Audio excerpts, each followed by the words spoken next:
a first-quarter lead.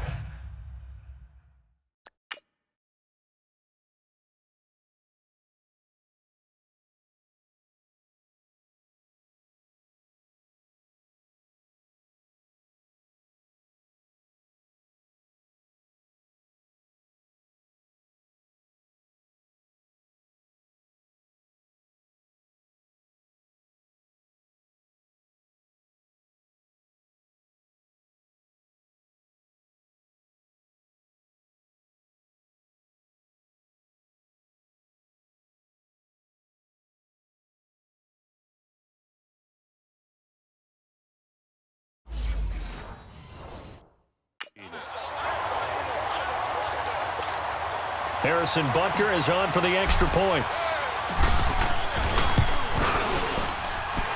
Extra point through the snowflakes, up and good.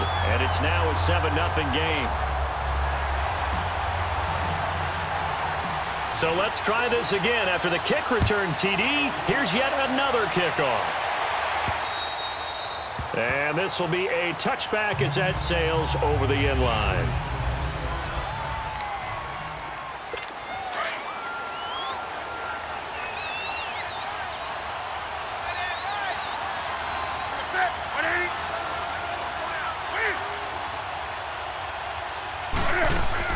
Now a play fake here on first down. And caught left side, Olsen. And they're able to get this one across the 35. Right off the bat, it's a first down to start the drive, 12 yards. A lot of tight ends just use their size and their strength, try to occupy some space and kind of body people away and catch the football. But not this guy. He's a refined route runner. Makes me wonder if he took some dance classes in his background with his footwork.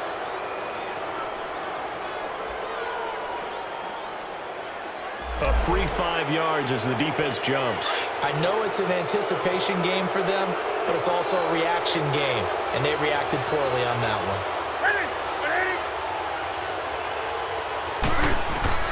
From the gun, here's Newton. He's going to flip. That's caught at the 25. And he goes down, but not before getting this inside the 25. And that one results in 35 yards. You know I'm going to lean towards the defender, right? You know I'm going to do that. I know. That's a tough situation for him as I see it. But the truth of the matter is, that ball was not streaking towards him. Had a little arc on it. He's got to find a way to get his head around and make the play on the football. And down inside the 15 he goes. 11 more on that one and another first down. That opening drive rhythm continues right into play number 3. Whatever they decided that they wanted to run before the game, it's working pretty well for them right now. Moving the ball downfield at a nice rate. And guess what? I think the chain crew might have to get a little oxygen over there. They have to keep moving downfield with first downs on each play. A gain of 6 there on first. And when you're playing a quarterback with some experience and some moxie, you enter the danger zone when you decide to blitz him, because if he's able to diagnose as he did on that play, he can hurt you downfield. He reads defenses so well, doesn't he? He really does, and the best part about that play for him, I don't think that was his primary target. I don't think so either. I think he had the read, figured out where the blitz was coming from, and went to a secondary target for a really nice game. To throw on third down, Newton. And a big loss here as he's taken down. D. Ford able to track him down for a loss of 13, and it'll bring up fourth down. We always talk about how teams are so competitively matched, and you just want to make those plays that give you an advantage. How about right here? The difference between letting them score a touchdown versus holding them to a field goal, that's absolutely huge with the play he just made. And you know he hated taking the loss there on third down. So, yes, it's only 3, but at least they're able to answer back after giving up the touchdown to start the game. Yeah, I like the observation there, because getting some points on the board, very positive for them. Feel a little bit better about things, because if you don't score, you potentially have opened the door for them to score again, and then you're down 14. Mahomes will lead the Chiefs up 1st and 10 at their own 25-yard line. They go play action. Now Mahomes rolling to his right. He's going to dump this off to his running back, Hunt. And he goes out of bounds just shy of the 45. An excellent way to start the drive there, 18 yards. Nice little nifty play for him there. Yeah, that's the ability to read a defense and utilize players that don't often get picked up in coverage easily. And I'm talking about being able to use the backside of the backfield. Because I know that when I used to cover, hey, we got everybody oh, he just stuck out there, and he's getting his first down there. What do we love to say? Get those backs into space, right? And they were able to do that there. Nice pickup on first down. Big yardage there on the scramble. It gets him a first down. Now, those are the ones that hurt defensively. You do everything right. Excellent pressure, good coverage downfield, and then he slips out the back door and turns it into a nice gain. Out to his left. Being chased out left. 11 more yards that go around. A first down as well. Partner, as a quarterback, sometimes you just got to know when the clock has gone off in your head, it's time to go. Tuck it and get all you can. They'll run with a backup. This is Williams. Oh, and now he bowls him over. And he'll wind up losing yardage here back at the 21-yard line. That's going to go as a loss of 2, and it'll be second down. So the myth has been shattered. Every cornerback in the league is not just a cover corner. Some of them will stick their nose in there and make plays exactly as we just saw there. A big loss suffered by the offense after that nice tackle. And this one goes nowhere. Losing yardage back at the 22. Back now with Charles Davis. I'm Brandon Gaudin as the Chiefs in possession of the football as we begin the second quarter. They're in the midst of a nice drive, but facing a 3rd and long here. To throw, it's Mahomes. To the right side, it's Kelsey. And a pretty little juke move there on a nice gain. They do get 9, but it leads to 4th down. They really love to get him into one-on-one opportunities, and this is one way. Work him out of the slot and create a mismatch. Who's going to cover him? Corner, safety, linebacker? He's got a way to beat all. And he can't find a receiver, and he's brought down. Vernon Butler. A chance to get some momentum here in the second quarter, getting their first trip into the red zone, but unable to get it across. And if I'm the head coach, sure, you feel some disappointment, maybe a little bit of deflation there because you didn't get it in, but I'm going straight to rah-rah mode. All right, guys, we didn't get it this time. It's only the second quarter. We'll be back. Let's get it later on. I want to keep this team up. I want them to feel like they've let everyone down. Positive. Got to be positive in this situation. It's too early to think that you don't have a chance to win this game. Andy Reid went for it, but it won't pan out. And the Panthers will get the football back. Out of the gun, Newton. That'll be caught by his tight end, Ian Thomas. And he'll be about a full yard shy of the 20 at the 19-yard line. It'll be a gain of 8 yards, and it's a second down.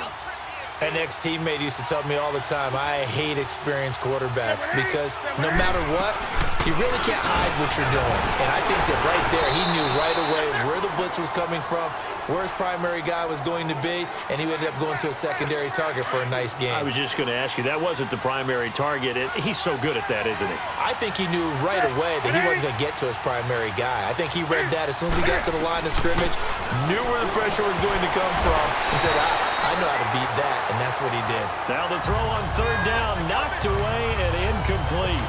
And I think the end result, knocking the ball away, was a product of understanding where they were on the field, understanding how many yards they needed to pick up the first down, and tightening their coverage accordingly.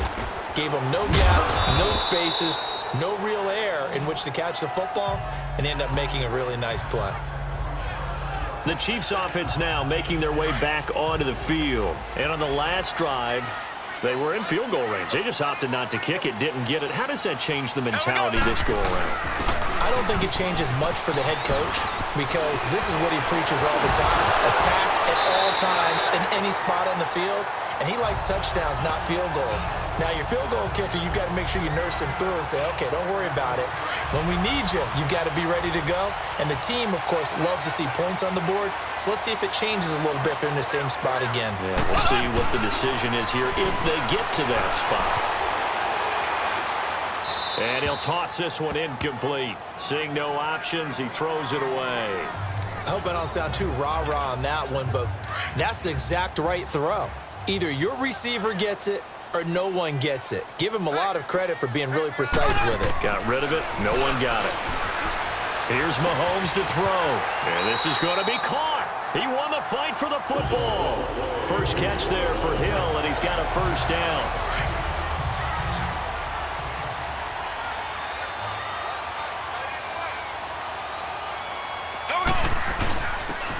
run. This is Hunt. And he'll be brought down, losing yardage back at the 40. It's a loss of 2 there, bringing up second down. Luke Kuechly combines speed, intelligence, toughness, puts it all together. It makes plays like one we just saw there. He may not be a big... The Panther rush too strong. They get there and take him down. Julius Peppers in there to sack him for a loss of 6. 2 minutes remain here in the first half. We're back to Arrowhead after this. A reminder, coming up at halftime, while the two of us head for warmer areas of the press box, we'll be sending you to Orlando, where Jonathan Coachman will have highlights and analysis of this first half. Complete, the tight end Kelsey. And he'll get up to the 43-yard line. And now we get a timeout called on the defensive side of the ball by the Panthers, as they'll head to the sideline and talk over what to do next. Colquitt on to kick as he sends it away.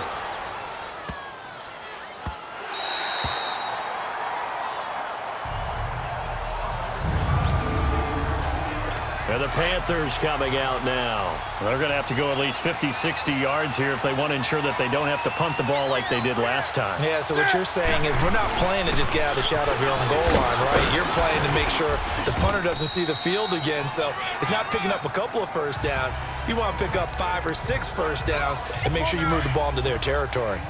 And that run there does nothing but juice up the guys who are moving the football. I mean, if you're an offensive lineman, people running it, actually the guy calling plays, you're almost jumping up and down in jubilation, aren't you? Yeah, now you've got options on second down. And big-time options. You might want to think about play action and try and get something cheap right here over the top. So he's got his first catch here before halftime, and it goes for a first down. I know you're trying not to scoreboard watch, but you only got 3 points. You're kind of hoping that that type of play there gives you some positive momentum going into that. They need to do something to get more than that 3 number that they have on the scoreboard right now. A loss of a full 3 yards, and now it's second down. To throw on second down is Newton. And he'll dump this off to his running back, McCaffrey. And now maybe they want some extra time to talk about this 3rd and long play, as we'll get a timeout, as they'll stop it with exactly a minute to go before halftime. On 3rd down, Newton. Got a man right side, it's McCaffrey. And he'll be brought down right around the 37. It'll be a gain of 6, and that's going to make it 4th down. Instead of throwing it downfield, Charles, they just tried to dump it underneath there. You like the call? I do. I think it's a high-percentage play because you get the completion, and what you're counting on is your back to use his legs and his elusiveness to make people miss and pick up the first down. In this case, it didn't happen. 19 seconds showing to play in the half as they come up here 1st and 10. They start the drive on the ground. It's Williams. And nice yardage right off the bat here as he's up to about the 24-yard line. It's a 6-yard gain on the ground, and that'll make it 2nd and 4. From the 26, they'll line up on 2nd and 4. So we've reached it. So I'm waltzing down Main Street, got an umbrella, just a torrential downpour, and I look over, and this guy's stone-faced wearing a poncho that says, "Don't rain on my parade," and he is just angry. And we got to go. I'll tell you the rest later. Here we go, 3rd quarter. Out come the Panthers. They'll have it first on offense in the 3rd quarter. They're down here, but very much in this game. What's the tonality of a coach's talk when a game is within striking distance like this at intermission? Typically, what they're doing is emphasizing the things that went well in the first half and wanting more of that. Sure, you've got to go over some of the errors and clean up some things because there's a reason you're down. But overall, I think they want to stay positive, stay up with this team. We're just starting the second half, and we've got the football. Let's go ahead and punch it in, and then we'll take it. Anderson loses the football. And I think the Chiefs have it. They do. And he'll be